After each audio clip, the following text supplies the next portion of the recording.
Elle n'était qu'une pauvre fille, invisible aux yeux de tous, jusqu'à ce que quelqu'un lui demande en plaisantant de chanter une chanson en 9 langues. Mais lorsqu'un père célibataire discret est intervenu, la salle est devenue silencieuse et tout a basculé. Si les histoires de courage, de gentillesse et de miracles inattendus vous touchent, prenez 1 minute pour vous abonner. Vous ne voudrez pas manquer la suite. Laissez-moi maintenant vous ramener là où tout a commencé. La pluie avait commencé à tomber plus tôt que prévu, recouvrant le vaste ciel de Bourgogne d'un voile de tristesse. Pour la plupart des gens, il s'agissait d'une pluie d'automne ordinaire qui recouvrait les fenêtres de traînées et brouillait les chemins de gravier jusqu'à les faire disparaître. Mais pour Callen, c'était autre chose, une tempête enveloppée de souvenirs. Callen conduisait son pick-up rouillé sur la route sinueuse de campagne, une main sur le volant, l'autre protégeant instinctivement la petite silhouette assise sur le siège passager. Sa fille, Elan, âgée de 13 ans et muette depuis sa naissance, observait l'eau ruisseler sur la vitre avec son immobilité habituelle. Son fauteuil roulant était replié à l'arrière du pick-up et ses yeux, d'un gris océan brillant, clignaient lentement, comme si elle sentait dans l'air le poète de quelque chose de plus que le temps. Ils rentraient chez eux après sa séance de thérapie hebdomadaire, empruntant le même itinéraire que Callen suivait tous les mercredis depuis l'accident qui avait coûté la vie à sa femme Claire 5 ans plus tôt. Mais aujourd'hui, alors qu'il négociait le virage familier près du vieux pont en bois, quelque chose n'allait pas. Il l'aperçut le premier, un mouvement rapide dans le ruisseau gonflé en contrebas, puis vint le cri.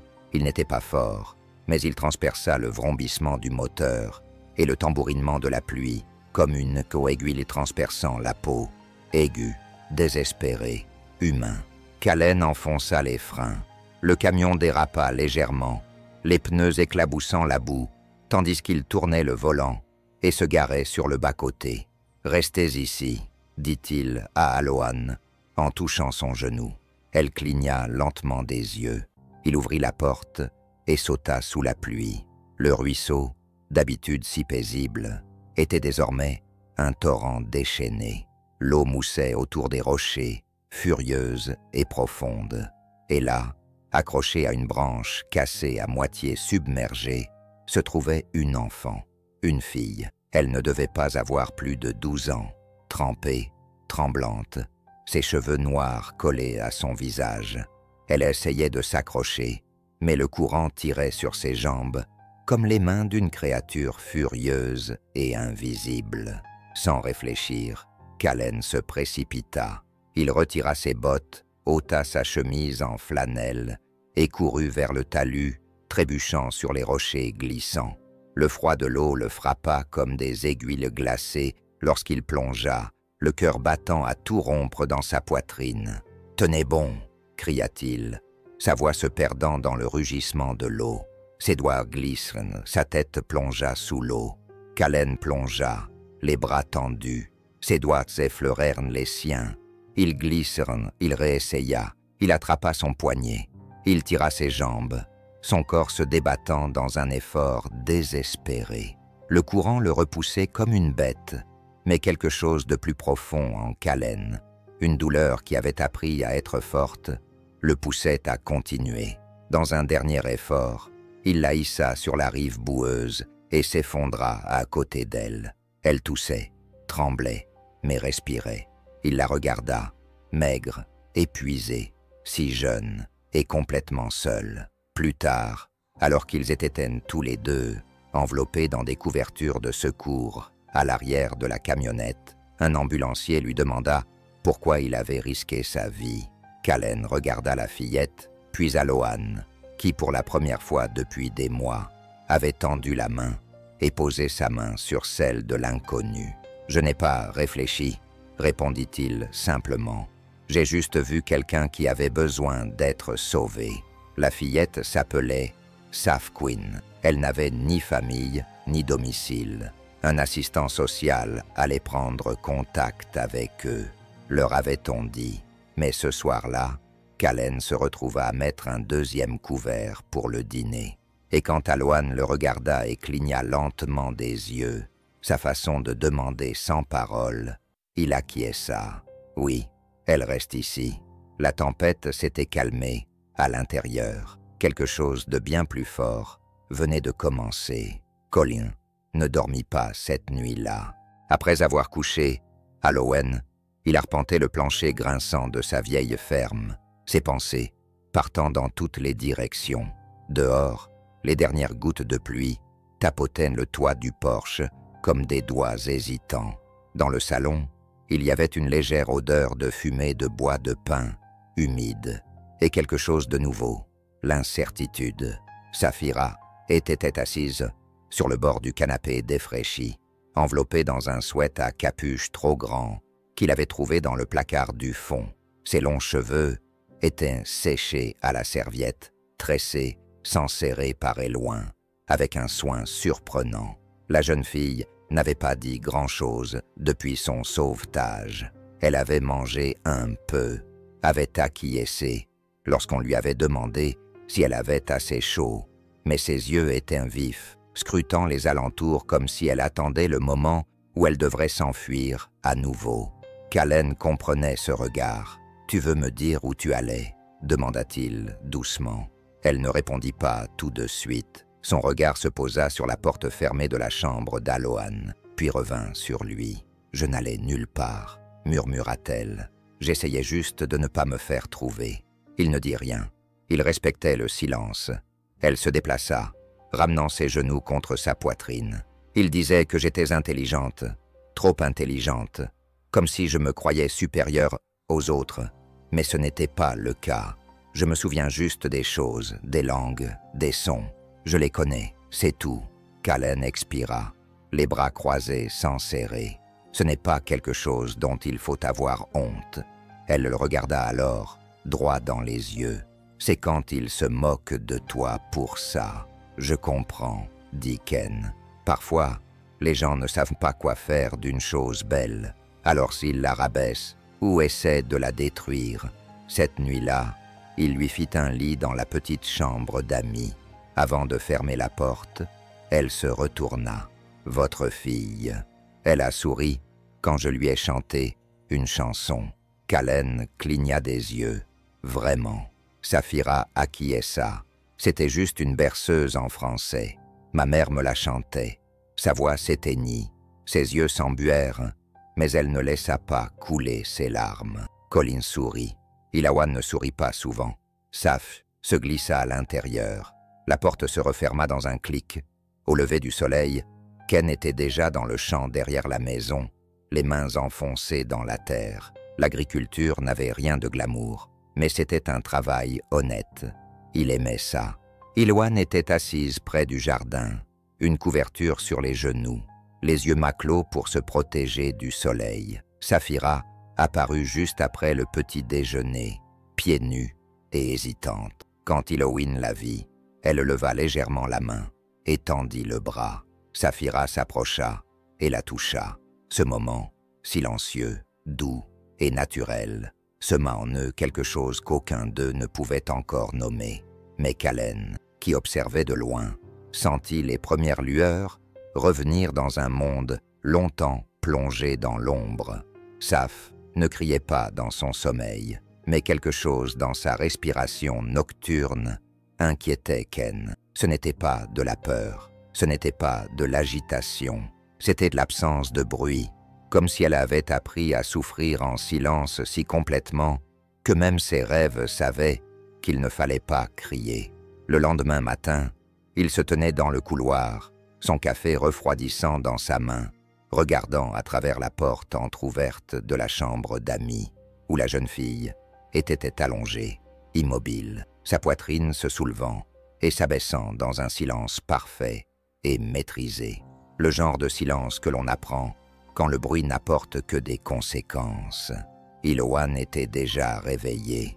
Elle se levait toujours à l'aube, son horloge interne réglée sur les rythmes de la terre et de la lumière. Kalen la poussa dans la cuisine, où il commença à préparer le petit déjeuner. Même si cuisiner avait depuis longtemps perdu tout son plaisir pour lui, c'était désormais un rituel. Cela lui permettait d'occuper ses mains pendant que son esprit vagabondait ailleurs. Il n'entendit pas Saphira entrer jusqu'à ce qu'il se retourne et la trouve debout, pieds nus, près de l'encadrement de la porte, vêtue du même sweat à capuche que la veille. Les manches lui recouvraient les mains. « Bonjour », dit-il. Elle acquiesça sans répondre.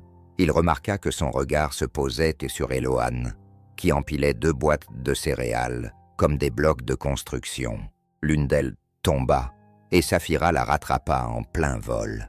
Eloane cligna des yeux, puis lui adressa un large sourire qui lui était rare. « Elle t'aime bien », dit Kalen, en cassant des œufs dans la poêle. « Je lui ai encore chanté une chanson, ce matin », répondit Saphira doucement. En tagalog, je pensais qu'elle dormait encore. Ce n'était probablement pas le cas. Il rit doucement. Ilan entend plus que nous ne le pensons. Une pause. Puis elle demanda « Crois-tu que la musique peut guérir les gens ?» Il jeta un coup d'œil à sa spatule qui planait au-dessus de la poêle. « Je crois qu'elle peut atteindre des endroits où rien d'autre ne peut aller. » Plus tard dans la semaine, Kalen conduisit Saf à l'école pour l'inscrire au collège. Le bureau sentait le papier et le nettoyant au citron. La secrétaire était polie, mais son regard distrait s'attardait sur la ligne qui indiquait « tuteur temporaire, il nous faudra des documents », murmura-t-elle. « Je m'en occupe », répondit Kalen d'un ton sec, mais pas hostile. Saphira était assise à côté de lui, les genoux qui bougeaient. Elle n'avait pas lâché l'étui de guitare qu'il lui avait prêté, même si elle n'avait pas cours de musique. Une fois les formalités administratives terminées, un grand garçon, nommé Matisse, fut chargé de lui faire visiter les lieux. Il la regardait avec cette curiosité à peine voilée que les garçons ont lorsqu'ils ne savent pas comment classer quelque chose qui leur est inconnu, ni moqueur, ni accueillant. Il se contentait de l'observer. « Tu parles bizarrement », dit-il sans détour, alors qu'ils entraient dans le couloir. Saphira haussa les épaules. « Je parle de plusieurs façons. C'est la fille qu'ils ont sortie de la rivière, n'est-ce pas ?» Quelqu'un murmura dans son dos. « L'orpheline. » À l'heure du déjeuner, quelqu'un l'a mis au défi de dire bonjour en 9 langues. Elle s'exécuta. Anglais, français, espagnol, japonais, zoulou, vietnamien, russe, hébreu, tagalog. La cafétéria resta d'abord silencieuse, puis éclata d'un rire nerveux. Elle souriait en apparence, mais à l'intérieur, quelque chose se repliait encore davantage. Ce soir-là, Kalen la trouva dans la grange, jouant des gammes et des mélodies inachevées sur sa guitare. « Ça va ?» lui demanda-t-il depuis l'embrasure de la porte. Elle ne répondit pas tout de suite. « Ils ont ri », dit-elle, « comme si j'étais un tour de magie. »« Tu n'es pas un tour, » dit Ken. « Tu es une histoire qu'ils ne comprennent pas encore. » Elle gratta un accord mineur. À la réunion des nouveaux élèves, ils choisissent les numéros qui seront présentés. Un garçon m'a mise au défi de chanter en 9 langues, comme si c'était une blague. Kalen serra les mâchoires. « Tu veux le faire ?» Elle leva les yeux, surprise. « Chanter, me produire devant tout le monde. Saf, vraiment ?» pensa-t-il. « Je crois que je veux leur montrer que je ne suis pas celle qu'ils croient. » Il acquiesça lentement. « Alors on va leur offrir un spectacle qu'ils n'oublieront jamais. » Au cours des nuits suivantes, la grange se transforma. Kalen trouva de vieilles cordes, astiqua le micro de sa défunte épouse et installa même un projecteur de fortune avec une lampe de camping. Iloane regardait chaque répétition, les yeux brillants. Parfois, elle tapait du bout des doigts en suivant le rythme. Parfois, elle pleurait. Kalen ne chantait pas encore, mais il jouait. Et dans ses mélodies, Saphira trouva quelque chose de mieux que des instructions. Elle trouva un lien. Chaque chanson était associée à un souvenir. Le tagalog, la berceuse de sa mère, l'hébreu, la prière qu'elle avait entendue dans sa famille d'accueil, récitée par un garçon qui avait perdu ses parents, le zoulou, le fredonnement d'une nounou, lorsqu'elle avait vécu brièvement dans une maison en Afrique du Sud, et ainsi de suite. Kalen l'aidait à les assembler, non pas pour les mettre en valeur, mais pour en faire une histoire, un voyage. Chaque langue était une étape de son passé, blessée, certes, mais recousue par la chanson.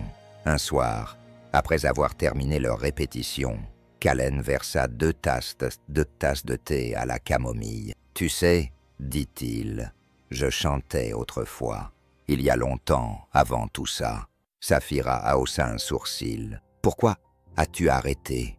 Il ne répondit pas tout de suite, parce qu'après la mort de Rachel, j'avais l'impression que la musique m'avait trahi. Je ne pouvais pas la toucher sans saigner. Un silence s'installa entre eux, pas lourd, mais partagé. Mais dernièrement, ajouta-t-il, je pense que peut-être elle n'est pas partie. Peut-être que j'ai juste fermé la porte. Saphira le regarda, puis Eloane, qui somnolait maintenant dans son fauteuil. Peut-être que la musique est restée, dit-elle, mais qu'elle attendait quelqu'un qui en avait à nouveau besoin. Kalen sourit, pas largement, pas forcé, mais sincère. Et pour la première fois depuis des années, il prit sa vieille guitare et joua, non pas pour se souvenir, mais pour espérer. L'affiche fut placardée un jeudi. Safra la remarqua en passant devant le tableau d'affichage du couloir principal, juste à côté des distributeurs automatiques et de la boîte des objets trouvés que personne ne regardait jamais. En haut, en gros caractères, on pouvait lire « Inscription au concours de talent du festival d'automne ». En dessous, les élèves avaient griffonné des noms au marqueur. Certains étaient déjà rayés, d'autres entourés de gribouillis ou de points d'interrogation. Il y avait du bruit, de la couleur, de l'énergie, tout ce qu'elle évitait d'habitude, mais son nom n'était pas écrit de sa main. Il était déjà là, écrit à l'encre noire épaisse, entouré de 2 cercles et accompagné d'une note. Elle s'est chantée en 9 langues, ou quoi? Elle le fixa pendant 30 bonnes secondes, le couloir s'estompant dans un bruit de fond étouffé. Mathis, le garçon qui lui avait fait visiter l'école, passa devant elle et lui fit un sourire narquois. « Tu ferais mieux de commencer à t'échauffer, » dit-il, avec un clin d'œil. « Nous attendons une performance internationale. » Les rires qui suivirent n'étaient pas cruels. C'était le pire. C'était désinvolte, irréfléchi. Le genre de moquerie que les gens font quand ils ne pensent pas faire de mal à quelqu'un. Cet après-midi-là, elle n'est pas allée à la grange. Elle a traversé le chemin de gravier et passé devant la boîte aux lettres, a ignoré le signe de la main d'Ilawin depuis le porche et s'est enfoncée dans les bois derrière la ferme. Ses pas étaient rageurs, déterminés, mais elle ne savait pas où il la menait. Elle savait juste qu'elle devait aller quelque part. L'air ne semblait plus aussi étouffant. Quand Kalen la retrouva 1 heure plus tard, elle était assise sur un tronc d'arbre, les mains serrées autour de ses genoux, les yeux rougis. Il ne dit rien, se contentant de s'asseoir à côté d'elle. Ils regardèrent le soleil descendre à travers les arbres, projetant des rayons dorés sur les feuilles d'automne. « Et maintenant, je pense que je suis un numéro de cirque, » dit-elle enfin. Kalen acquiesça lentement, parce qu'ils ont peur de ce qu'ils ne comprennent pas. Pourquoi quelqu'un m'aurait-il inscrite sans me demander mon avis? Parce qu'il est plus facile de se moquer de quelqu'un que d'admettre qu'il est remarquable. Elle se tourna vers lui.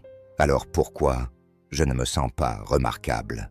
Il expira doucement par le nez, plus un soupir qu'un rire. Parce qu'il faut du temps pour croire ce qui est vrai quand les gens n'arrêtent pas de vous dire le contraire. Ce soir-là, après le dîner, Saphira ne toucha pas à sa guitare. Elle s'assit plutôt à table avec un cahier vierge et un stylo. « Qu'est-ce que tu fais » demanda Ken, qui faisait la vaisselle à côté. « Tu écris » répondit-elle. « Si je fais ça, ce n'est pas pour impressionner qui que ce soit. C'est pour raconter l'histoire de mes origines. » Il se retourna pour se sécher les mains. « Tu veux participer au showcase ?»« Je ne veux pas, » répondit-elle. « Mais je pense que j'en ai besoin. » Le lendemain, elle retourna à la feuille d'inscription.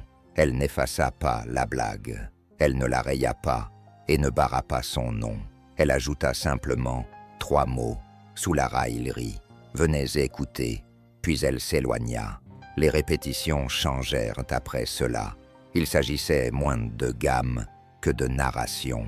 Callen la poussa, sans dureté, mais avec conviction. « Ne te contente pas de chanter les paroles, disait-il. Explique-nous pourquoi.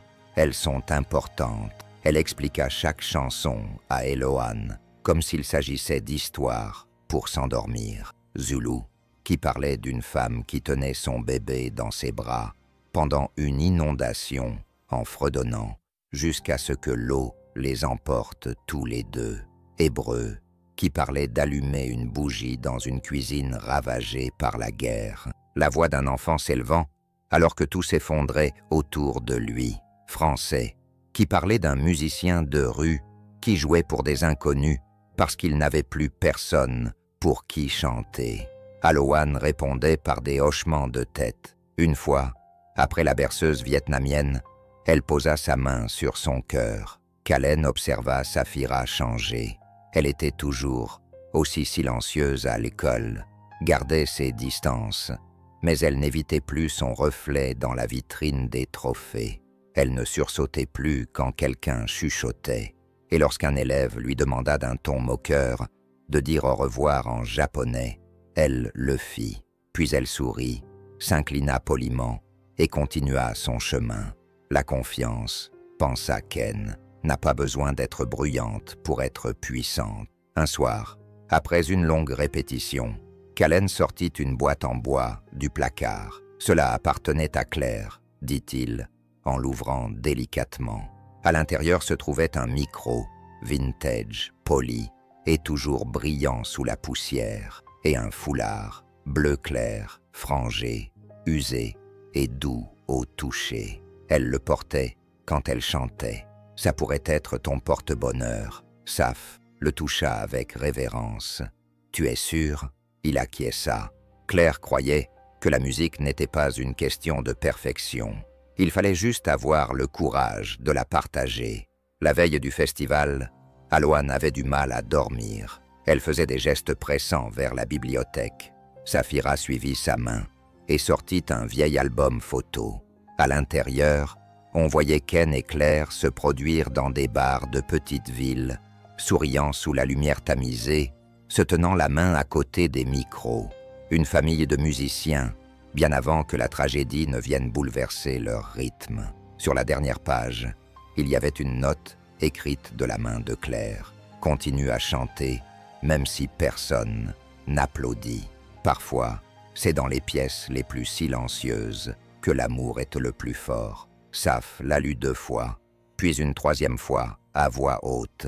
Elle dormit cette nuit-là avec l'écharpe sur sa table de chevet. Les paroles avaient gravé les histoires dans son cœur. Elle ne montait pas sur scène pour prouver qu'elle savait chanter en 9 langues.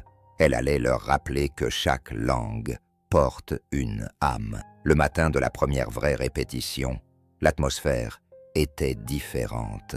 Il y avait quelque chose dans l'air, vif et immobile, comme si le monde avait décidé de retenir son souffle. Les feuilles à l'extérieur avaient pris des teintes cuivrées et rouges pendant la nuit, et la grange sentait le foin, la sûre et quelque chose d'autre, l'anticipation. Callen avait balayé les lieux tôt, repoussant les outils, les caisses et les vestiges de la vie agricole qui rendaient autrefois cet espace fonctionnel mais insignifiant. Maintenant, il avait un but. Aloance était assise près de la porte ouverte, enveloppée dans une couverture, la brise fraîche de l'automne faisant flotter le bord de son foulard. Saf entra portant l'ancien étui de guitare que Callen lui avait prêté, et l'écharpe de clairelle nouée en bandoulière sur son épaule. Son regard était clair, ses épaules droites, elle n'avait plus l'air d'une enfant. « Prête ?» demanda Callen d'une voix douce. Saf acquiesça. « Racontons une histoire. » Ils commencèrent par Zoulou. Safira ajusta la sangle de la guitare, positionna le pied du micro et fit signe à Callen, qui joua les premiers accords. Le son résonna dans les combles, doux et brut. Elle inspira et laissa les paroles s'échapper, non pas comme une performance, mais comme une confession. Tout en chantant, elle se mit à parler entre les couplets. C'est pour la femme qui a serré son bébé contre elle alors que l'eau montait, en chantant pour que son enfant n'ait pas peur. Je n'ai jamais su son nom, mais elle fredonnait comme si le ciel l'écoutait. Colin le ressentit alors, le silence, ce silence sacré où la musique cesse d'être un son et devient un souvenir. Ils passèrent ensuite à l'hébreu. La mélodie était plus lente, dans une tonalité mineure, un hymne envoûtant transmis de génération en génération, comme une prière murmurée. Sophira le chanta les yeux fermés, la voix tremblante, puis assurée. Il y avait un garçon dans ma deuxième famille d'accueil. Il avait perdu ses 2 parents dans un accident de voiture. Il ne parlait pas beaucoup, mais chaque soir, il allumait une bougie et murmurait cette chanson pour lui-même. Je lui ai demandé ce que cela signifiait. Il m'a répondu que cela signifiait que l'espoir survit même lorsque les gens disparaissent. Yann, qui observait en silence, posa à nouveau sa main sur son cœur. Cet après-midi-là, Saf rentra de l'école avec un livre de théorie musicale et une feuille froissée sur laquelle étaient écrites des paroles en russe. « Ils ont ri à nouveau », dit-elle en posant son sac. Callen leva les yeux de ses cordes qu'il était en train d'accorder. « Et je leur ai dit quelque chose que j'avais appris de toi. » Elle sourit. Parfois, ceux qui rient ont simplement peur de ne jamais ressentir quelque chose aussi profondément. Il rit. Cela ressemble dangereusement à de la sagesse. Elle haussa les épaules. Je l'ai emprunté à un fermier qui joue de la guitare. Plus tard dans la semaine, ils travaillèrent leur français. C'était la chanson d'un artiste de rue à Paris. Un homme qui jouait le même pont tous les jours, sans autre public que les pigeons et les passants. J'ai vécu avec un couple de Français, dit-elle entre 2 couplets. Il m'a appris ça, disait l'homme dans la chanson, parce que ça l'empêchait de disparaître. Pendant qu'elle chantait, Callen n'entendait pas seulement les paroles. Il ressentit à nouveau la présence de Claire, son rire, ses mains effleurant les siennes, alors qu'ils installaient les micros dans leur ancien studio, aménagé dans un garage. Elle fredonnait souvent cet air, non pas parce qu'elle l'aimait, mais parce qu'il lui rappelait que la tristesse pouvait encore être belle. Après la chanson, Callen prit une longue inspiration. « Tu ne te contentes pas de te souvenir de chansons, Safira. Tu recoudes ta vie avec elle. » Elle le regarda. « Toi aussi. » Au fil des jours, la grange devint leur sanctuaire. Ils ajoutèrent Lullaby, qui s'épanchait comme de la fumée entre les cordes, à leur répertoire. Je n'ai jamais rencontré la femme qui la chantait. Safira m'a dit qu'elle travaillait dans la cuisine d'un foyer d'accueil. Elle ne m'a jamais adressé la parole, mais elle chantait cette chanson en coupant des légumes. Je l'ai mémorisée à travers le mur. Ken jouait doucement, laissant respirer la mélodie. Puis vint le japonais, une ballade d'adieu, et l'espagnol, une chanson sur une fille qui plantait des graines d'orange après la guerre. Chaque langue n'était pas seulement une langue, mais une empreinte de sa vie. Un soir, après la répétition, Eloane se dirigea, en fauteuil roulant vers Safara. Sur ses genoux, elle tenait un cahier qu'elle utilisait rarement. Sur la couverture, un autocollant dessiné à la main, avec un seul mot, « Croix ». Elle le tendit à Saf, les doigts tremblants. À l'intérieur se trouvaient des croquis, grossiers, enfantins, mais puissants. Chacun représentait une scène des histoires. La mer dans Floodwaters, la bougie dans la cuisine, le pont à Paris, et sur chaque image, un petit personnage avec un foulard observait, écoutait, chantait. Saf feuilleta le cahier, les yeux écarquillés. « Tu as dessiné tout ça ?» Eloin cligna des yeux, puis sourit. Saf leva les yeux vers Ken, la voix brisée. « Elle t'écoutait. Elle t'écoute toujours, dit-il. La plupart des gens ne le remarquent pas. La dernière chanson qu'ils ont répétée était italienne, un duo, une mélodie que Claire chantait avec Ken avant l'accident. Kallen hésita. « Je n'ai plus chanté depuis sa mort. » Saf ne dit rien. Elle lui tendit simplement le micro. Sa voix s'était rauque, usée, mais sincère. Ensemble, ils chantèrent, leurs voix différentes, mais entrelacées, comme les fils d'une vieille couette solide. Une voix venue d'un passé marqué par la perte, une autre venue d'un avenir qui s'accrochait à l'espoir. Quand ils eurent terminé, il n'y eut pas d'applaudissements, juste des respirations, juste la conscience.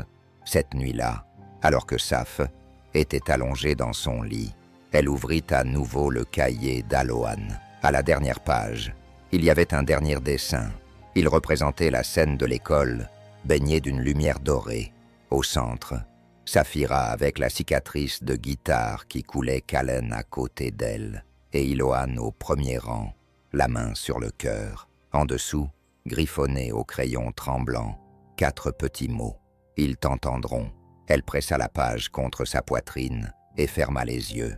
Demain, elle entrerait dans cet auditorium, non pas comme la fille qui avait été ridiculisée, rejetée et moquée, mais comme une conteuse, et chaque note porterait l'écho de son passé et de son avenir. Le matin du spectacle arriva comme une promesse murmurée. Le soleil perça le brouillard, projetant de doux rayons sur la pelouse de l'école. Des chaises pliantes étaient installées dans l'amphithéâtre en plein air. Des bénévoles vêtus de t-shirts de l'école délimitaient les rangées et testaient les microphones. Il avait plu la nuit précédente, mais maintenant, le monde semblait lavé. À la maison, Saphira se tenait devant le miroir, vêtue d'une robe bleu pâle toute simple, en coton doux, sans rien de voyant. L'écharpe de Claire était négligemment drapée sur ses épaules, et ses cheveux étaient tressés, Eloan l'ayant aidé maladroitement à terminer. « C'est simple, » dit Kallen, debout dans l'embrasure de la porte. « Tu es toi-même, c'est tout ce que tu as besoin d'être. » Saphira acquiesça. Elle baissa les yeux vers sa guitare, puis les releva. « Vont-ils rire ?» demanda Sommighty doucement. « Mais moi, je ne rirai pas, et Eloin non plus. Et je pense qu'une fois qu'ils t'auront entendu, personne d'autre ne rira. » Elle se mordit la lèvre. « Et si je me plante ?» Kallen s'avança et posa une main sur son épaule. « La musique n'est pas une question de perfection, Saphira. C'est une question de vérité. Si tu y mets tout ton cœur, ils l'entendront plus fort que n'importe quelle fausse note. » Ils arrivèrent tôt, principalement pour se calmer les nerfs. Les élèves s'affairaient dans les coulisses, certains vêtus de tenues scintillantes, d'autres faisant les 100 pas, répétant leurs pas de danse ou plaisantant. Saphira était assise tranquillement sur un étui de guitare en forme de balle de foin à côté d'elle. Elle surprit des regards, certains curieux, d'autres narquois. Personne ne s'approcha jusqu'à ce qu'un garçon le fasse. Mathis, le garçon qui l'avait inscrite au concours. « Je ne pensais pas que tu allais vraiment le faire, » dit-il, les pouces enfoncées dans ses poches. Saphira croisa son regard. « Je ne pensais pas avoir besoin de ta permission. » Il ouvrit la bouche pour répondre, mais se ravisa. Il haussa les épaules et s'éloigna. Saphira se tourna vers Elo, qui venait d'être poussé dans son fauteuil roulant par un parent bénévole. Eloan lui fit un petit signe de la main. Cela suffisait. Le programme commença par une danse de groupe, suivi d'un numéro de magicien qui suscita quelques rires. Un élève de 5e interpréta une version fausse mais enthousiaste de Uptown Girl. Les parents applaudissaient consciencieusement. Le soleil se levant au-dessus des arbres, Ken se tenait à l'arrière, près de la cabine audio, une main posée sur un haut-parleur. Il observait la foule, des centaines d'élèves, de parents, d'enseignants, tous attendant d'être impressionnés ou amusés, ou les deux. Puis, le maître de cérémonie annonça le nom suivant, Saphira Quinn, qui allait interpréter le monde en 9 langues. Un silence s'est installé, suivi d'un murmure. Elle est sortie lentement, guitare à la main, son écharpe flottant derrière elle comme un drapeau silencieux. Pas de présentation, pas de fanfare. Elle a pris le micro. Je n'ai pas une voix célèbre, mais j'ai des histoires, et chaque histoire que je porte en moi parle une langue différente. Puis elle a joué le premier accord. La première chanson était en zoulou. Sa voix s'est brisée sur la première note, mais elle n'a pas bronché. Elle a continué. Les paroles flottaient dans l'air comme le souffle dans des carillons éoliens.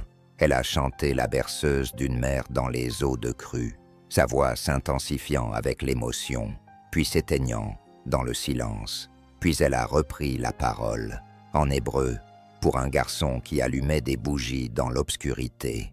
Elle a chanté à nouveau, plus lentement, d'une voix sombre. La foule était immobile. Les enseignants se penchaient en avant. Un enfant au premier rang a laissé tomber son jus de fruits sans même s'en apercevoir. Elle a enchaîné en français, puis en vietnamien, japonais, espagnol, russe. À chaque fois, elle expliquait brièvement d'où venait la chanson, un pays où elle avait vécu, une personne dont elle se souvenait, une gentillesse, une blessure, un souvenir qui ne l'avait jamais quittée. Ken a senti l'énergie changer.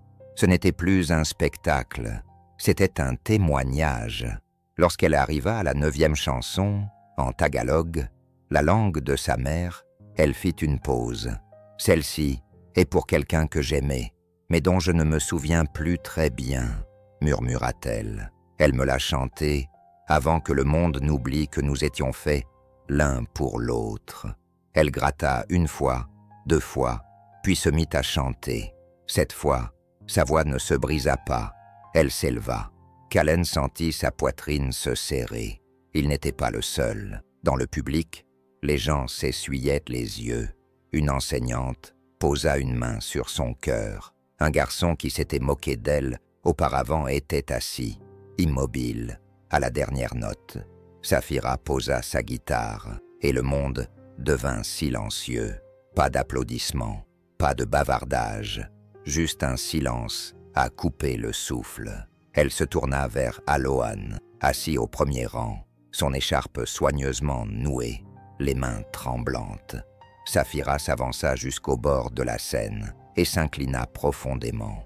Puis elle regarda Alohan et murmura « Merci ». Alan porta sa main à sa poitrine et la garda là. Puis vint le premier applaudissement, suivi d'un autre, puis d'une vague, puis d'un tonnerre. Les applaudissements éclatèrent comme une tempête. Ils se propagèrent, consumant le silence avec une nouvelle reconnaissance, non pas pour le talent, mais pour le courage, pour une âme mise à nu dans 9 langues. Dans les coulisses, Saphira se tenait dans l'ombre des rideaux, haletante. Ses mains tremblaient. Callen apparut à ses côtés. « Tu as réussi, dit-il. J'ai failli échouer, mais tu as réussi. » Elle le regarda, les larmes aux yeux.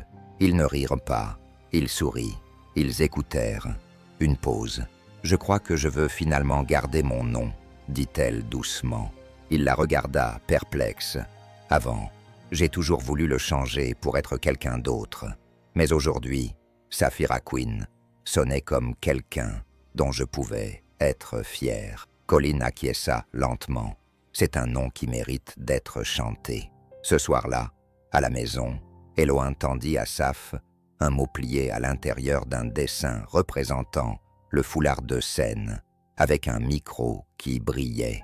Au-dessus, 3 mots écrits soigneusement par Eloane. « On t'a entendu ?» Safara sourit et serra le mot contre sa poitrine. Et dans la grange où tout avait commencé, le vent faisait bruisser les chevrons, comme si les applaudissements résonnaient encore dans les poutres.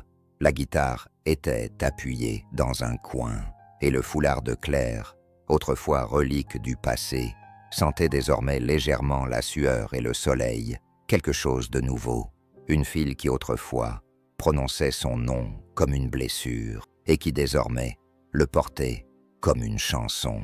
Dans les jours qui suivirent le spectacle, tout semblait plus léger, pas plus bruyant, pas plus agité, juste plus léger, comme si l'air lui-même avait changé. Les professeurs qui autrefois passaient devant Saf dans le couloir sans lui accorder un regard, s'arrêtaient désormais pour lui faire un signe de tête, lui sourire ou lui dire quelques mots aimables. Les élèves chuchotaient un peu moins. À la surprise générale, Matisse lui tint même la porte ouverte un matin. Mais le plus grand changement ne se produisit pas à l'école. Il se produisit dans la grange. Callen y était, retourné le lendemain du spectacle, une tasse de café à la main, s'attendant à trouver le silence. Au lieu de cela, il trouva quelque chose qui l'attendait. Safira était assise en tailleur sur le plancher en bois et jouait une mélodie qu'il n'avait jamais entendue auparavant. Elle était lente, hésitante, mais c'était la sienne. « C'est toi qui as écrit ça ?» demanda-t-il en s'appuyant contre le poteau. Elle acquiesça sans s'arrêter. Ça m'est venu au milieu de la nuit. Callen regardait ses doigts bouger sur les cordes, encore hésitant, mais déterminé. Ça te ressemble. Safira sourit faiblement. Je crois que pour la première fois, je comprends ce que ça veut dire. Ils commencèrent à écrire ensemble, après cela. Pas des chansons, pas au début, juste des idées, des histoires, des bribes de mélodies, des phrases qui avaient du sens. Ils les notaient dans des cahiers, sur des serviettes en papier, voire sur des bouts de papier provenant de sacs d'alimentation animale. La grange se transforma lentement, cette fois en quelque chose qui ressemblait davantage à un studio, un sanctuaire dédié à la création. Mais quelque chose flottait encore dans l'air, inexprimable. Callen le ressentit un matin glacial, alors qu'il réparait un poteau de clôture, le marteau dans la main soudain plus lourd. Son souffle se coupa, alors qu'un souvenir le traversait comme une rafale de vent. Claire qui riait d'avoir raté une corde et lui avait donné un coup de coude pendant la répétition, sa voix taquine mais chaleureuse. Il ne l'avait pas ressentie aussi clairement depuis des années. Ce soir-là, il s'assit à côté d'Aloane et la regarda dessiner. Elle dessinait à nouveau Safira, cette fois avec des notes de musique tourbillonnantes autour d'elle comme dans un tunnel aérodynamique. Elle murmura « Tu te souviens quand ta maman chantait ?» Aloane cligna des yeux, puis acquiesça d'un signe de tête. « Elle serait fière de toi », murmura-t-il, « de vous deux. » La fillette sourit, puis tapota 2 fois son croquis et le tendit à Callen. Il le plia délicatement et le glissa dans la poche de son cœur. Le lendemain, une nouvelle silhouette entra dans la grange. Elle s'appelait Juliette Ardan. C'était une violoniste, une veuve, et quelqu'un que Callen n'avait pas vu depuis plus de 10 ans. Ils avaient joué ensemble lors d'un festival de musique oublié, bien avant leur mariage, bien avant leur perte. Elle avait déménagé dans l'Oregon, puis était revenue après le décès de son mari. Une vieille amie lui avait parlé du spectacle. « J'ai entendu dire qu'il y avait de la magie dans cette grange », dit-elle en entrant, son étui à l'épaule. Callen cligna des yeux, surpris. « Je ne pensais pas que tu viendrais. Je n'étais pas sûre non plus, » répondit-elle, en ouvrant l'étui. « Mais j'ai entendu une fille chanter en 9 langues et faire pleurer tous ces inconnus. » Safira entra à ce moment-là et s'immobilisa. Juliette sourit. « Tu dois être le miracle. » Saf rougit. « Je ne suis que le messager. » Juliette sortit son violon et, sans un mot, joua quelques notes. Elles résonnèrent clairement et mélancoliquement à travers les poutres. Saphara s'avança. « On peut essayer quelque chose ?» Ils ne parlèrent plus pendant un moment, car la musique n'a pas toujours besoin d'une permission pour commencer. Ce jour-là, ils répétèrent tous les trois pendant des heures, Saphira au chant et à la guitare rythmique, Juliette accompagnant avec son violon lyrique et Ken sur sa vieille guitare acoustique, assurant l'harmonie. Ils ont appelé leur morceau « Dust and Courage », poussière et courage. Saphira a expliqué le titre plus tard dans le jardin. « Parce que c'est ce dont je me sens faite », a-t-elle dit. La poussière de tous les endroits où j'ai été. Le courage de toutes les personnes qui n'ont pas abandonné. Cole acquiesça lentement. C'est peut-être la chose la plus honnête que j'ai jamais entendue. Juliette est restée pour le dîner. Ils ont mangé du chili et du pain de maïs sous la véranda, à la lumière jaune de la lampe et sous les premières étoiles d'octobre. L'atmosphère, entre elle et Kallen, était prudente mais bienveillante. Il y avait entre eux une histoire, pas une histoire d'amour, mais une histoire de compréhension. Un lien s'était formé il y a longtemps, dormant mais intact. Alors que le vent faisait tourbillonner les feuilles dans le jardin, Juliette a demandé doucement « As-tu écrit quelque chose depuis que Claire Kallen a remué sa boisson? Des bribes, des phrases. Rien de fini. Tu devrais. » Il la regarda pour elle-même, si ce n'était pour rien d'autre, dit-elle. Tout le chagrin ne doit pas rester inachevé.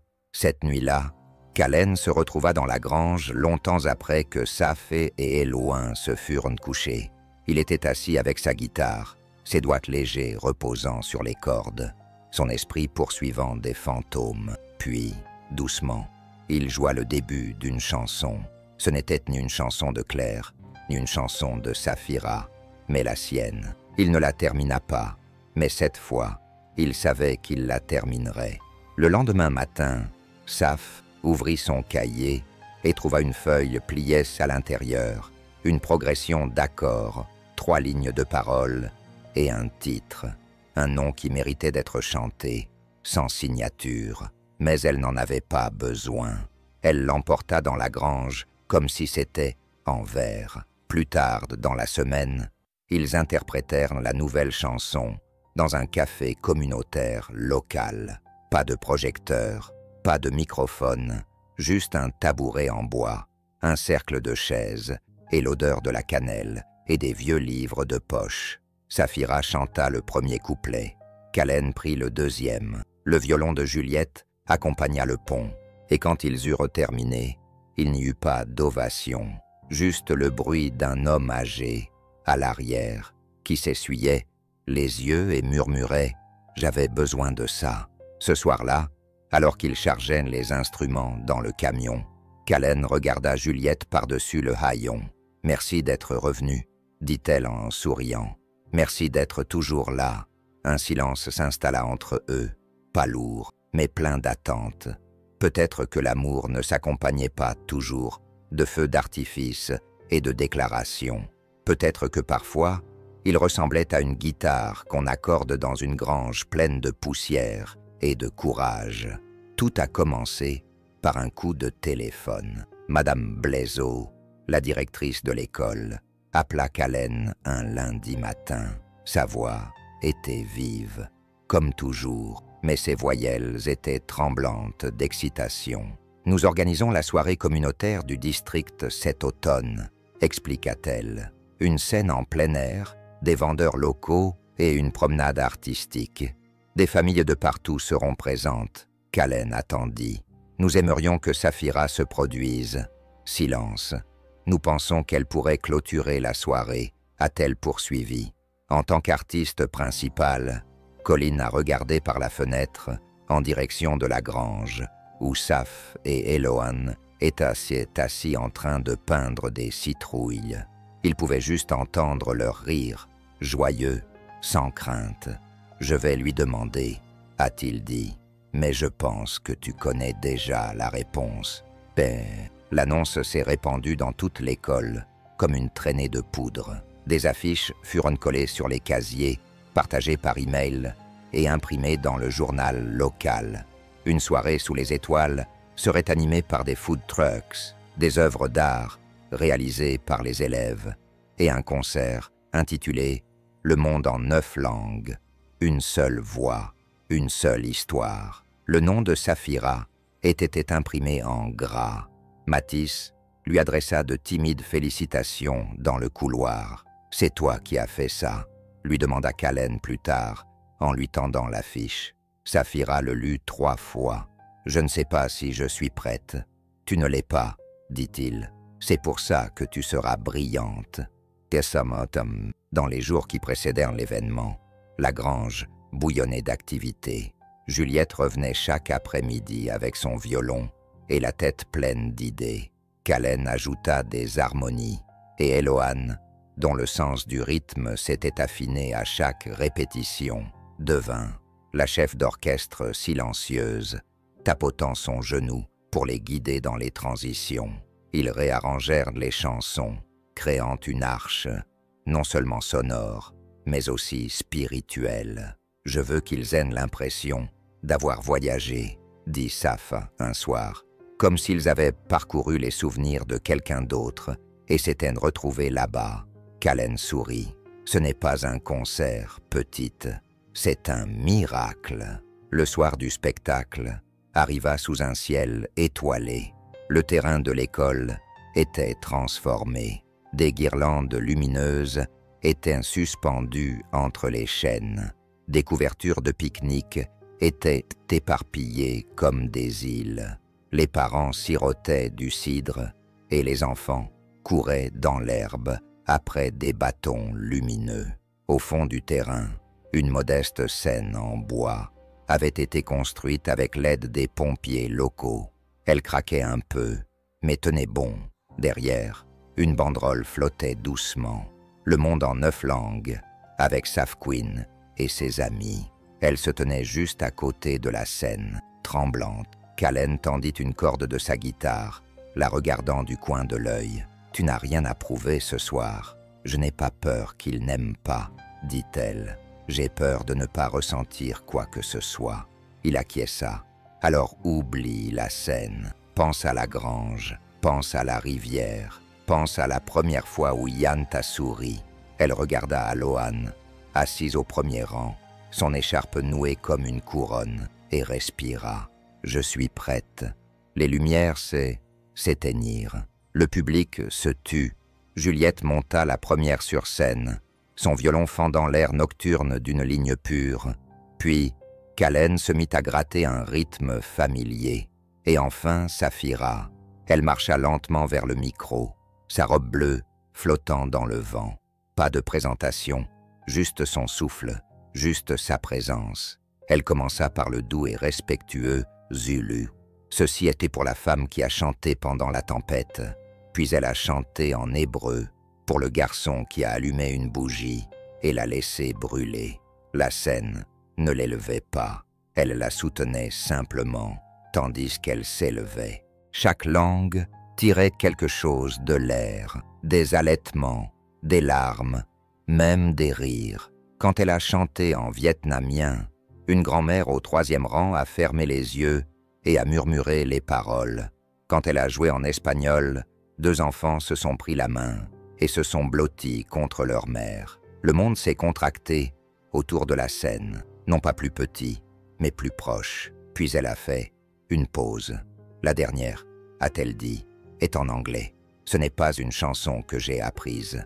Je l'ai écrite. Callen a croisé son regard. Elle a hoché la tête. Il a commencé à jouer. Le violon de Juliette l'a rejoint. Et Saf chanta.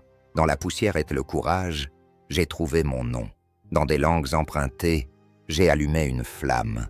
Mais je me tiens ici, dans ma propre peau. Je ne cache plus où j'ai été.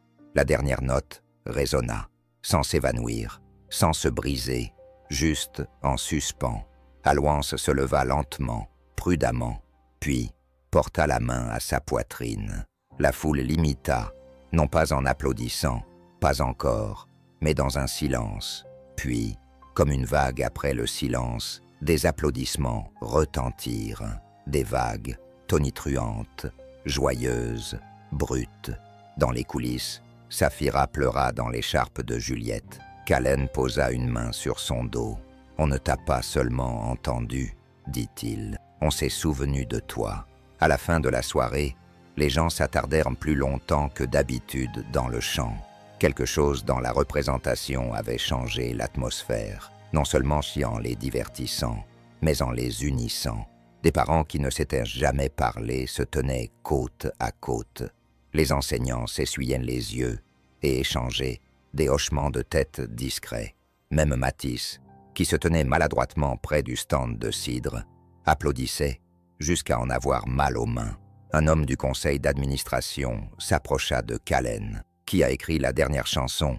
demanda-t-il. Callan inclina la tête vers Saphira, qui riait doucement avec Alohan, assis au bord de la Seine, les pieds ballants. « C'est elle, répondit-il, et elle l'a vécu. » L'homme acquiesça, puis tendit une carte à Callen. « Il y a un festival artistique pour les jeunes au printemps prochain. Je pense qu'elle aurait ta place là-bas. » Callen la prit sans un mot, mais dans son cœur, une fierté tranquille s'éveilla. Plus tard, alors qu'il rangeait les instruments, Juliette se tourna vers Callen. Sa voix était basse, mais ferme. « Tu sais, n'est-ce pas, que tu ne l'as pas seulement aidée à trouver sa voix, tu lui as prêté la tienne jusqu'à ce qu'elle soit assez forte pour chanter toute seule. » Callen la regarda, une lueur de tendresse dans les yeux, et elle ajouta peut-être « Toi aussi tu chantes enfin pour toi-même. » Il ne répondit pas, il se contenta de sourire. Ce soir-là, avant de se coucher, Saf déplia le flyer du spectacle. Elle le colla à côté de son lit, près de l'écharpe de Claire, désormais soigneusement suspendue à un crochet. Elle n'avait pas besoin de le regarder pour s'en souvenir. Elle avait trouvé quelque chose que personne ne pourrait lui enlever. Son nom, sa chanson et la famille qu'elle n'aurait jamais cru mériter. La lettre est arrivée un mercredi. Elle était soigneusement pliée dans une enveloppe bleu marine fermée par un sceau doré, élégante et officielle, contrairement à tout ce qui arrivait habituellement dans la boîte aux lettres rouges cabossée au bout de l'allée gravillonnée de Ken. Saphira l'ouvrit à la table de la cuisine, sous le regard d'Eloin qui la surveillait depuis son bol de céréales. Callen se tenait près de l'évier, une tasse à la main, attendant que son expression change. Elle la lut une fois, puis 2 fois, avant de lever lentement les yeux. « J'ai été invitée au Festival des Arts pour la jeunesse de l'État de Bourgogne, » murmura-t-elle. Ken cligna des yeux. « C'est énorme. » Elle acquiesça, encore sous le choc. « Ils veulent que je donne un concert de 30 minutes en direct et retransmis dans tout l'État. » Ilawan applaudit si fort que sa cuillère vola sur ses genoux. Saf rit à en perdre le souffle, puis regarda Ken. « Ils pensent que sans que je suis assez doué. » Il sourit. « Non, ils savent que tu l'es. » Ce soir-là, l'ambiance dans la grange était différente. Pas plus calme, juste plus intense, comme si quelque chose d'important allait se passer. Juliette fut la première à le remarquer. « 30 minutes, c'est plus qu'un medley, » dit-elle en posant son étui à violon. « C'est tout un voyage. » Saf se tenait au centre, les bras croisés. « Alors faisons en sorte que ce soit un beau voyage. » Elles sont parties de zéro, plutôt que de simplement répéter les chansons du spectacle de l'école. Saphira voulait aller plus loin, revisiter chaque langue. Oui, mais aussi ce qui avait suivi la guérison, les questions, la personne qu'elle était en train de devenir. « Nous ne racontons pas seulement où j'ai été, » dit-elle. « Nous racontons ce que je suis devenu grâce à cela. » Pendant des jours, la grange s'est transformée en sanctuaire de composition. Des feuilles de parole flottaient sur chaque poutre. Aloin a aidé à accrocher des guirlandes lumineuses le long des chevrons et à fabriquer des visages de spectateurs à partir d'assiettes en carton pour simuler le trac. Juliette a esquissé des harmonies au violon jusque tard dans la soirée son archet dansant sur un territoire inconnu. Callen ne s'est pas contenté de jouer des accords. Il s'est remis à écrire ses propres vers, bruts et épurés, mais puissants. Une chanson a commencé à prendre forme entre eux, une chanson sans paroles, seulement faite d'émotions. On pourrait s'arrêter là, dit Safra un soir, en lui montrant un refrain qu'elle avait griffonné sur un vieux bout de papier. Il le lut en silence, puis acquiesça. Oui, c'est tout à fait ça. Mais tout le monde ne comprenait pas. À l'école, certains élèves ont recommencé à se moquer, cette fois avec jalousie plutôt que cruauté. Alors maintenant, tu es célèbre, murmura une fille en passant devant Saphira. Une autre renchérit. Ne nous oublie pas, nous les petits, quand tu seras à la télévision. Matisse, étonnamment, ne dit rien, mais son silence était pesant. Cela dérangea Saphira plus qu'elle ne l'aurait cru. À l'heure du déjeuner, elle s'assit seule pour la première fois depuis des semaines. Même Éléane, que Ken avait amenée pour lui remettre ses croquis, remarqua le changement. Sur son croquis du jour, une scène en papier était entourée de silhouettes sans visage, et Saphira se tenait debout dessus, un micro en pierre à la main. « Ça devient lourd », murmura Saf. Callen examina le dessin. « Alors, rappelons-nous pourquoi tu fais ça. » Ce week-end-là, ils se rendirent dans l'ancienne salle de musique de Claire. Elle n'avait pas été touchée depuis des années. La poussière recouvrait les touches du piano comme du givre. La fenêtre portait encore un autocollant qu'Aloane avait collé quand il était petit, une étoile de travers avec un smiley. Callen resta longtemps debout devant la porte avant d'entrer. Il ouvrit le couvercle du piano, appuya sur une touche, puis une autre. Saphira l'observait depuis l'embrasure de la porte. « Tu ne joues pas ici. » Pas depuis qu'il a dit ça. Elle acquiesça, puis entra. Ion la suivit et s'assit en tailleur sur le tapis, serrant ses genoux contre lui. Juliette déballait son violon sans un mot. Ensemble, ils jouèrent, ni pour répéter, ni pour le festival, mais pour eux-mêmes. C'était maladroit et magnifique, et cela suffisait. Le jour du festival arriva avec un lever de soleil doré et un ciel si bleu qu'on aurait dit une peinture. La salle était plus grande que tout ce que Saf avait jamais vu. Un amphithéâtre en plein air niché au bord d'un lac, avec des sièges en bois, disposés en pente comme un cœur à flanc de colline. Callen la regarda admirer le spectacle, les yeux écarquillés. « Ça va ?» Elle acquiesça, nerveuse, mais d'une nervosité positive. Dans les coulisses, ils accordaient leurs instruments, tandis que des bénévoles installaient des micros et tiraient des câbles à travers l'herbe. L'air sentait le pop-corn frais et les possibilités. Juliette fit un dernier essai avec son archet. Callen polissait le manche de sa guitare. Saphira faisait les 100 pas, puis s'arrêta. « Je veux commencer en silence », dit-elle soudainement. Callen leva les yeux. « Tu es sûr ?»« Oui », répondit-elle, « parce que j'ai passé la majeure partie de ma vie ainsi, et je veux qu'il sache où commence la chanson. » Les lumières s'éteignirent. La foule composée de centaines de parents, d'artistes et d'inconnus s'installa dans un silence plein d'attente. Et sur scène, une jeune fille se tenait debout, silencieuse. La brise soulevait le bord de son foulard. Les arbres murmuraient. Puis elle commença. Sa première chanson était en français, puis en hébreu, puis en zoulou. Chacune était plus brute que raffinée, plus honnête que fleurie. Mais entre les couplets, elle racontait des histoires sur une femme qui fredonnait sous la pluie, une bougie allumée en signe de deuil, un enfant qui avait appris 9 langues, non pas pour impressionner, mais pour survivre. Elle a raconté à la foule comment la gentillesse était plus forte que le talent, comment une grange pouvait devenir une cathédrale, comment le silence avait été son refuge jusqu'à ce que la musique lui ouvre une porte. Le violon de Juliette s'élevait derrière elle comme des ailes. La guitare de Colin battait comme un deuxième cœur. Et lorsqu'elle a enfin chanté sa propre chanson, celle sans parole, le temps semblait s'être arrêté. Les mots étaient simples, mais le sentiment était infini. Lorsque la dernière note s'est éteinte, Saphira ne s'est pas inclinée. Elle s'est avancée, a regardé la mère de visage et a posé sa main sur son cœur. Ilan, au premier rang, a fait de même. La foule l'a imité, non pas avec du bruit, mais avec une compréhension profonde.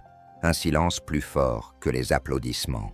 Une unité née non pas de la compréhension de chaque mot, mais de la perception de chaque note. Ce soir-là, alors qu'ils rentraient chez eux, Saphira regardait par la fenêtre du camion. Le flyer du festival glissait sur ses genoux. Kalen lui jeta un coup d'œil. « Tu as réussi ?»« Non, dit-elle. Nous avons réussi. » Il sourit.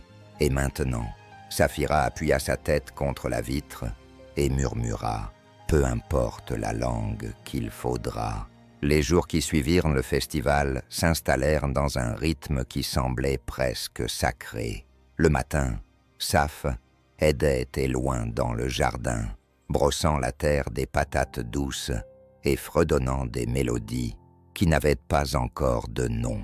L'après-midi, elle rejoignait Juliette et Kalen dans la grange pour composer de nouvelles musiques, non pas pour se produire sur scène, mais pour le plaisir. Il n'y avait plus de pression, plus de spectacle imminent, plus de date limite, et pourtant, quelque chose grandissait, invisible, mais indéniable. Un après-midi, alors que la lumière dorée filtrait à travers les lattes de la grange, Saf leva les yeux de son cahier et surprit Kalen en train de la regarder, non pas comme un professeur, un protecteur ou même une figure paternelle, mais comme quelqu'un qui la voyait vraiment, et elle ressentit cela comme une chaleur qui ne venait pas du soleil. Ce soir-là, après le dîner, ils s'assirent tous les trois sur la balancelle sous le porche. Aloïn somnolait sur les genoux de Juliette, enveloppée dans une épaisse couverture. Les grillons chantaient en harmonie avec la douce mélodie que Kalen jouait à la guitare. Juliette leva les yeux. « Tu te souviens de cette vieille chanson qu'on jouait à l'université, celle sans refrain ?» Kalen rit. « Celle qu'on n'a jamais finie. » Saphira se redressa, joua. Il hésita, puis acquiesça. Il joua l'introduction. Juliette l'accompagna au violon. Le son était si intime qu'il semblait presque secret. Saf écoutait de tout son être, ressentant chaque accord inachevé, chaque parole qui s'évanouissait sans fin. « C'est magnifique, » dit-elle doucement. « Ça n'a jamais abouti, » répondit Ken. « Peut-être qu'elle n'était pas destinée à exister, » murmura Juliette. « Mais peut-être que maintenant, oui. » Elle ne termina pas sa pensée, car ils savaient à tous que quelque chose était en train de naître. Le lendemain matin, Safra entra dans la cuisine et trouva un mot. « Je suis parti en ville avec Juliette. Toi et elle êtes responsables. Nourrissez les poules. Ne brûlez pas la grange. Tu vois, Safed, elle trouva Éloin déjà dans la cour, faisant semblant de diriger les poules comme une chorale. Ils passèrent la matinée à ramasser des œufs, à nourrir les chèvres et à préparer la pâte à crêpes, tout en chantant des couplets à moitié terminés. Iloan gloussait chaque fois que Saf changeait les paroles en plein milieu d'une chanson. Plus tard, alors qu'il buvait de la limonade sous le porche, Saphira prit un air sérieux. « Elle te manque, n'est-ce pas ?» Alan pencha la tête. Sa mère acquiesça lentement. Saf prit une inspiration. « Moi aussi. » Et je ne la connaissais même pas. Yon tendit la main et prit la sienne. Ils restèrent assis ainsi pendant un long moment, sans un mot, mais en disant plus que tout ce qu'ils auraient pu dire. Colin revint juste avant le coucher du soleil. Juliette marchait à ses côtés, un sac de boulangerie dans une main et une deuxième guitare sur le dos. « On a une surprise », annonça Ken. « Des barres au citron fraîches. »« Et ça », dit-il en la brandissant. La deuxième guitare était ma vieille guitare de secours. Elle a besoin d'être accordée, mais elle est à toi si tu la veux. » Les yeux de Saphara s'illuminèrent. « À moi, tu m'as donné bien plus que des cordes usagées, » dit-il. Elle la prit avec révérence, la tenant comme un cadeau, trop précieux, pour être déballé trop vite. Plus tard, alors que la lune se levait au-dessus de la grange, Callen se retrouva seul avec Juliette. Ils se tenaient juste devant la porte ouverte derrière eux, la lumière chaude se répandant sur l'herbe. « Tu as déjà pensé, dit-il à voix basse, qu'après tout ce qui s'est passé, il y a peut-être encore quelque chose qui nous attend ?» Juliette leva les yeux.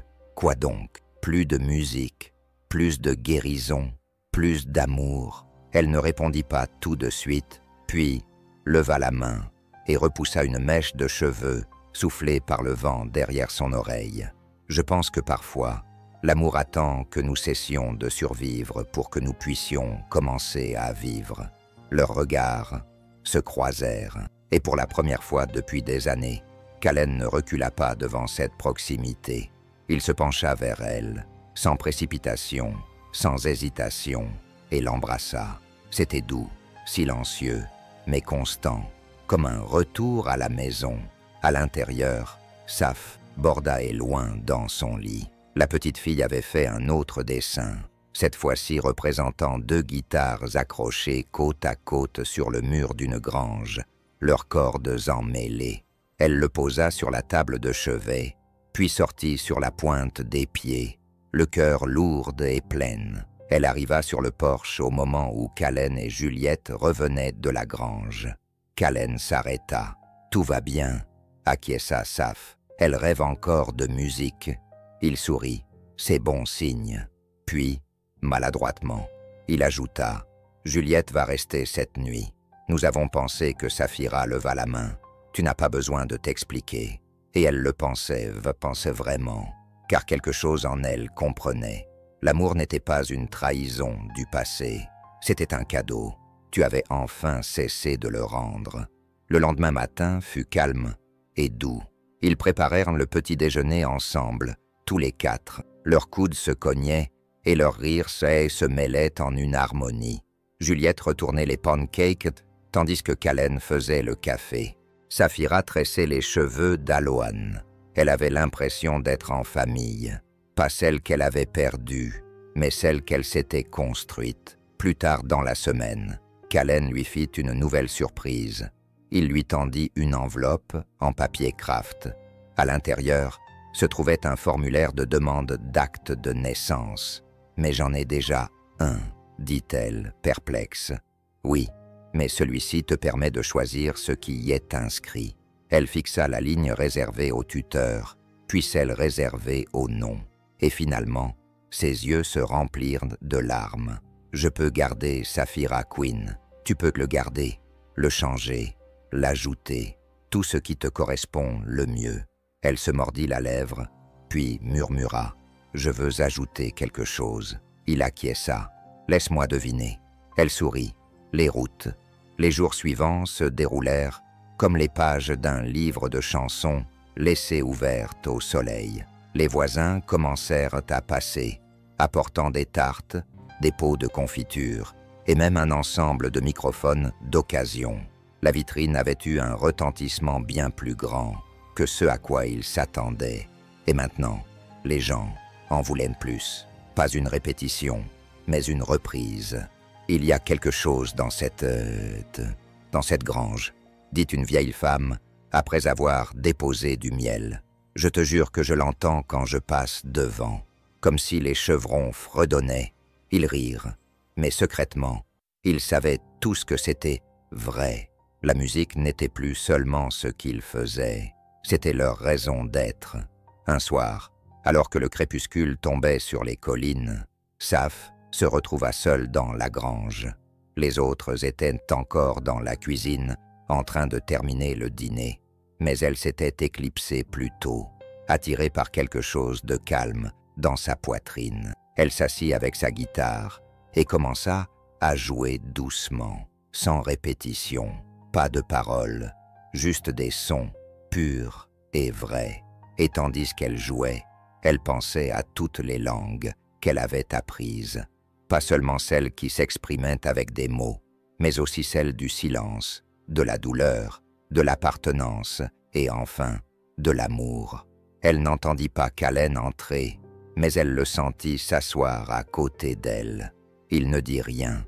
Il se contenta d'ajouter une harmonie, 2 guitares, pas un mot, un seul cœur. Et à ce moment-là, sous les poutres usées par le temps et l'amour renaissant, ils jouaient non pas pour quelqu'un d'autre, mais pour le foyer qu'ils étaient devenus l'un pour l'autre. Le premier gel est arrivé discrètement. Saf l'a remarqué tôt un matin, alors que la brume s'accrochait encore aux fenêtres et que son souffle devenait visible lorsqu'elle a posé ses pieds nus sur le porche.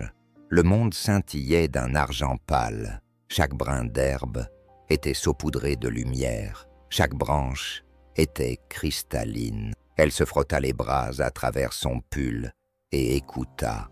Il n'y avait rien, mais pas le silence solitaire dans lequel elle avait grandi. Ce silence était plein de promesses, de pauses, de souffles avant la musique. À l'intérieur, la bouilloire sifflait. Callen était déjà debout, une tasse de café fumant à la main, lisant un vieux journal de composition musicale, les pieds posés sur un tabouret. « Alowan dort encore ?» demanda-t-elle. Il acquiesça. Juliette était allée en ville chercher du thé. Elle a dit qu'elle passerait peut-être à nouveau au magasin de musique. Safara sourit. Juliette lorgnait un violoncelle vintage depuis des semaines, prétendant qu'elle n'était pas sérieuse. Ils savaient tous que c'était faux. « J'ai fait un rêve », dit Saphira. Callen leva les yeux. « J'étais sur scène, comme avant, mais cette fois, je ne chantais pas. » Il fronça légèrement les sourcils. « Que faisais-tu » Elle hésita. « Écoutez. » Et tout le monde chantait à la place. Cet après-midi-là, ils s'installèrent dans la grange, comme d'habitude, même si l'air était plus froid et qu'ils devaient porter des écharpes et des gants entre les chansons. Héloween portait 2 bonnets empilés l'un sur l'autre et faisait semblant d'être la reine d'Islande. Il travaillait sur un nouvel arrangement lorsque l'appel arriva. Juliette avait eu un petit accident de voiture, rien de grave, mais suffisamment pour qu'elle passe la nuit à l'hôpital en observation. Une fracture du poignet, pas de violon pendant un certain temps. Callen partit immédiatement la voir. Saf resta avec Alowan pour essayer de rester calme, mais l'énergie dans la grange changea comme un courant d'air sous la porte. « Elle s'en sortira », dit-elle à voix haute. Alowan la regarda, incertaine. Pour combler le vide, elles jouèrent doucement. Saphira lui apprit un rythme simple sur un vieux xylophone. Pendant 1 heure, la grange résonna de notes délicates et de rires discrets. Mais lorsque la musique s'arrêta, le silence revint. Et cette fois, il ne semblait pas plein, il semblait vide. Colin rentra tard dans la soirée, le visage fatigué mais soulagé. « Elle va bien », dit-il en retirant son manteau. Il était plus agacé qu'autre chose. Saphira était assise par terre, les jambes repliées sous elle. Pas de violon pendant un moment, j'imagine.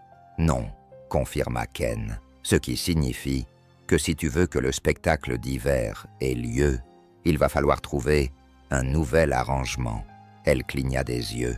On va quand même faire le spectacle d'hiver. Callen fronça les sourcils. Bien sûr, à moins que tu ne veuilles pas. Elle le regarda, surprise de son hésitation. Je crois que j'ai peur que ce ne soit plus pareil sans elle. Il acquiesça.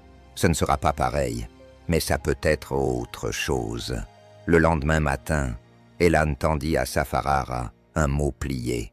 À l'intérieur, il y avait un dessin de Juliette dans un lit d'hôpital, souriante, avec son violon flottant au-dessus d'elle comme un ballon. En dessous, écrit au crayon d'une main tremblante, « Joue quand même ». Saphira le regarda longuement, puis se dirigea silencieusement vers la grange et prit sa nouvelle guitare. Au cours des semaines suivantes, ils retravaillèrent tout. Ce qui avait été tissé entre 3 instruments devint quelque chose de nouveau, plus vocal, plus stratifié. avec plus d'histoire et plus de pauses. Safara commença à composer un nouveau morceau, une chanson sans un seul mot, juste une harmonie de souffle et un rythme qui montait et descendait comme des battements d'ailes. Elle l'appela « la salle d'attente ». Inspirée par le séjour de Juliette à l'hôpital, cette chanson parlait des moments intermédiaires, des endroits où la musique continue de vivre, même quand personne ne joue. Kallen ajouta une contre-mélodie au piano. Ilawan a apporté des clochettes, choisissant les notes à l'instinct, et peu à peu, le silence qu'il redoutait s'est fondu dans la musique. Un dimanche enneigé, alors qu'il répétait, une rafale de vent a ouvert les portes de la grange. Le froid s'est engouffré comme un fantôme, emportant les écharpes et dispersant les partitions. Saf a commencé à rire, mais Ken a continué à jouer. Elle s'est jointe à lui, et dans ce moment chaotique et improvisé, quelque chose de magique s'est produit. La musique s'est envolée. Pas de mur, pas de toit, juste le ciel et le son, et trois âmes qui refusaient de se taire. Lorsque la dernière note s'est évanouie, Yann a applaudi frénétiquement depuis son siège emmitouflé. « Continuez », a-t-elle articulé. Ils ont continué. Le soir du spectacle d'hiver arriva, avec la neige tombant doucement du ciel comme du sucre en poudre. La scène était plus petite que l'amphithéâtre, mais confortable, installée dans le gymnase de l'école, décorée de guirlandes lumineuses et de sapins. Le public était intimiste, emmitouflé dans des manteaux et des bonnets en laine, serrant des tasses de chocolat chaud. Kallen régla le dernier micro. « Vous êtes prêts ?» demanda-t-il. Safira regarda les gens rassemblés, la neige qui se déposait doucement sur les fenêtres et l'espace silencieux où aurait dû se trouver le violon de Juliette. Je crois qu'elle a dit « On n'est jamais tout à fait prêt, mais c'est pour ça que c'est important. » Il esquissa un petit sourire fier. Ils montèrent sur scène. Le spectacle commença avec des langues familières, le tagalog, l'hébreu, le français. Mais cette fois, entre chaque chanson, Safira parlait moins de la douleur derrière les notes et plus de ce qui venait après, la gentillesse d'une main qui tient la vôtre, le silence qui écoute, le courage de continuer à chanter même quand votre voix tremble. Puis elle a présenté le dernier morceau. « C'est pour l'attente », a-t-elle dit, « et pour la musique que nous faisons quand rien ne semble jouer. » Elle a commencé à gratter légèrement. Pas de paroles, juste des notes. Kallen l'a rejointe, puis a fait tinter doucement des clochettes. Ensemble, ils ont construit quelque chose de fragile, de sauvage et d'entier. Et lorsqu'ils ont atteint la dernière note, ils l'ont laissé résonner. Le silence qui a suivi n'était plus un vide, c'était une présence. Juliette regardait depuis le premier rang, le poignet en écharpe, les yeux brillants, et elle pleurait. Non pas à cause de la perte, mais à cause de ce qui avait fleuri en son absence. Plus tard, alors que les gens rassemblaient leurs manteaux et leurs programmes, une petite fille s'approcha de Safira, les yeux écarquillés, et lui demanda « Pourquoi tu n'as pas chanté à la fin ?»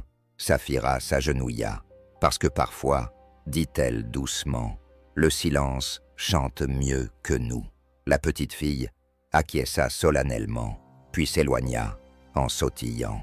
Ce soir-là, de retour à la maison, Saf s'assit sous le porche, pendant que les autres rangeaient à l'intérieur. Elle regarda le ciel si ouvert, si calme, et comprit enfin son rêve. Il ne s'agissait pas d'être seul. Il s'agissait de lâcher prise et de laisser les autres porter la chanson aussi. Le printemps arriva doucement, comme un vers, murmuré après le refrain. Le givre fondit dans les champs. Les arbres portaient des bourgeons comme des secrets. La grange, autrefois enveloppée de foulards et de neige, respirait maintenant, avec les fenêtres ouvertes et le parfum des lilas. La musique était revenue, non pas comme une préparation, mais comme une partie intégrante de la vie. Elle fredonnait depuis la cuisine, flottait depuis le jardin, va et tira ses bras sur le porche. Saphira était assise en tailleur sous le chêne, Eloin l'aidant à coller des plumes et des boutons sur une lanterne en papier pour le défilé printanier de la ville. De l'autre côté de la cour, Ken réparait un poteau de clôture d'une main, une tasse de café dans l'autre.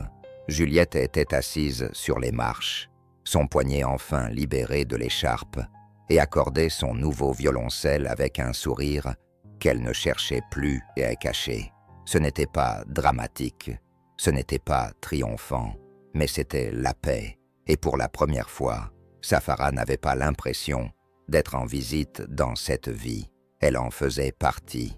L'invitation était arrivée sur une carte postale jaune pâle, avec une écriture cursive et une clé de sol dessinée à la main. Vous êtes cordialement invités à vous produire au National Youth Music Gathering cet été, en solo ou en ensemble. Tous les frais sont pris en charge, en plein air, le cœur ouvert. Dites oui. Saph lut une fois, puis relut. Elle regarda la ligne intitulée « Catégorie, interprète ou mentor ». Elle encercla les deux. Ce soir-là, elle annonça la nouvelle pendant le dîner. Kallen se cala dans son fauteuil, les sourcils levés. Mentor. Elle haussa les épaules. Ils m'ont demandé si je serais disposé à animer un atelier sur l'art de raconter des histoires à travers la musique, en particulier pour les enfants qui ont l'impression de ne pas avoir voix au chapitre. Juliette tendit la main par-dessus la table et la posa délicatement sur celle de Saphir. « Tu es devenu ce dont tu avais le plus besoin. » Saphara cligna des yeux. « Qu'est-ce que c'est? Un phare ?» demanda Juliette. « Quelqu'un vers qui les autres peuvent naviguer dans l'obscurité. » Eloan sourit, puis prit son carnet de croquis et dessina un petit phare à côté d'une guitare. Ils commencèrent à se préparer, mais sans précipitation. Cette fois-ci, il n'y avait aucune pression, seulement de la joie. Ils choisirent des morceaux non pas en fonction des applaudissements, mais de leur signification.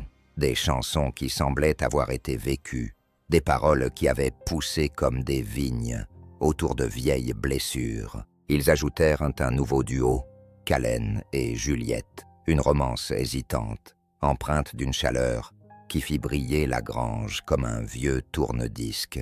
Saphira travailla avec Aloan à la création d'un livre d'images à projeter derrière la scène, son art faisant désormais partie du spectacle. Colin prit davantage de recul, laissant Saph prendre les devants. « Tu es prête ?» lui a-t-il dit. Elle a répondu par un signe de tête et n'a pas regardé en arrière. La veille du départ, ils se sont réunis dans la grange pour une dernière répétition. Ils n'ont pas joué tout le répertoire, ils n'ont pas accordé chaque corde. Ils ont simplement joué et ri, laissant la musique monter et descendre comme une respiration. À un moment donné, Saphira s'est retrouvée seule avec sa guitare, les yeux fermés, jouant la mélodie qu'elle avait autrefois appelée la salle d'attente. Mais maintenant, elle avait des paroles douces, imparfaites, vraies. C'est le son du retour à la maison, de la découverte que l'on n'est pas seul, de laisser le silence remplir l'espace et de choisir l'amour pour le remplacer. Personne n'a applaudi quand elle a terminé. Ils n'en avaient pas besoin. Le festival avait lieu dans les contreforts du Colorado. Ils arrivèrent avec dans les narines l'odeur des pins, le murmure des ruisseaux voisins, et devant eux, une scène faite de bois patiné et d'espoir. Des adolescents venus de tout le pays s'étaient rassemblés, leurs instruments sur le dos et leurs carnets fourrés dans leurs poches. Certains avaient des voix comme des éclairs, d'autres chantaient à peine plus qu'un murmure. Saph se sentait chez elle parmi eux. Son atelier était prévu pour le 2e jour. Ce matin-là, elle s'est réveillée tôt, a emprunté le sentier derrière les cabanes et s'est arrêtée près de la rivière. Elle a pensé à tous les endroits où elle avait vécu, à tous les lits qu'elle avait quittés, à tous les mots qu'elle n'avait pas prononcés, jusqu'à ce que la musique lui en donne la permission.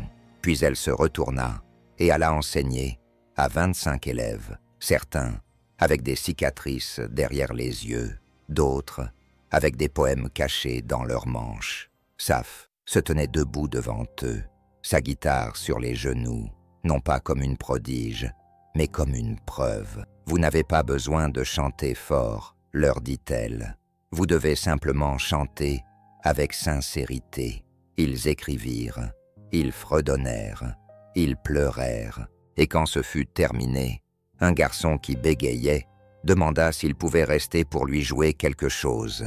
Ce n'était pas juste, ce n'était pas fini, mais c'était courageux, et elle écouta comme si c'était de l'or. Leur dernière représentation eut lieu au coucher du soleil. Les collines, derrière la scène, brillaient comme du feu. Ils chantèrent non pas pour être applaudis, mais pour se souvenir, en français, en tagalog, en anglais. Silence. Le violoncelle de Juliette pleurait et riait à travers les notes. Les harmonies de Kalen enveloppaient la voix de Safara comme des mains autour d'une flamme. Les dessins d'Éloane illuminaient l'écran derrière eux, des croquis de rivières, de radeaux et d'étoiles. Et lors de la dernière chanson, tout le public s'est joint au refrain final. Des centaines de voix, un seul cœur. Safira a levé les yeux vers le ciel et a lâché la main de la fille qui se cachait autrefois dans le silence. De retour chez elle quelques semaines plus tard, la vie était redevenue plus calme, mais jamais silencieuse. La grange résonnait encore de nouvelles chansons. Le porche bourdonnait de conversations douces. Et, le matin, Safira se réveillait souvent avant le soleil, sortait avec sa guitare et grattait les accords d'une vie qu'elle ne craignait plus de perdre. Un matin, Kalen la rejoignit. « Tu penses y retourner ?»